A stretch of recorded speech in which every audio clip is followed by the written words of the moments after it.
एक बार की बात है, एक गांव में बूढ़ा आदमी रहता था। उसके चेहरे पर झुर्रियां तो थी, लेकिन आंखों में अभी भी एक सपना था, अपने बेटे को कुछ बनते हुए देखने का।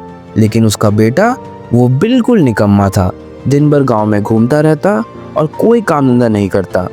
बूढ़ा आदमी अंदर से टूटा जा रहा था। हर माँ बाप की तरह उसने भी अपने बेटे के लिए सपने देखे थे। एक दिन उसने सोचा, अब और नहीं, इसे एक सबक देना पड़ेगा। उसने अपने बेटे को बुलाया और कहा, बेटा, अलमारी में एक पुरानी घड़ी रखी है, जाओ और ले आओ। बेटा घड़ी लेकर आया। पिता ने कहा, इसे बाजार ले जाओ और हर किसी से पूछो इसकी कीमत क्या है। बेटा गया। किसी ने 500, किसी ने 1000 और किसी ने 800 कहा। हर किसी की अपनी कीमत थी। वो वापस आया और बोला, सब अलग अलग कीमत बता रहे हैं, कोई इसे सही से समझ नहीं पाया।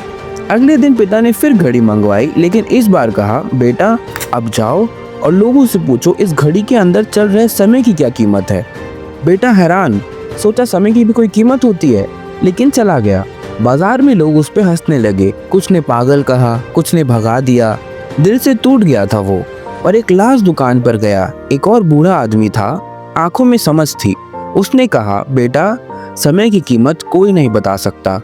करोड़ रुपए दे दो, लेकिन एक पल भी वापस नहीं आएगा। समय प्राइसलेस होता है और यही सबसे बड़ी दौलत है। उस दिन उस लड़के की आंखें खुल गई।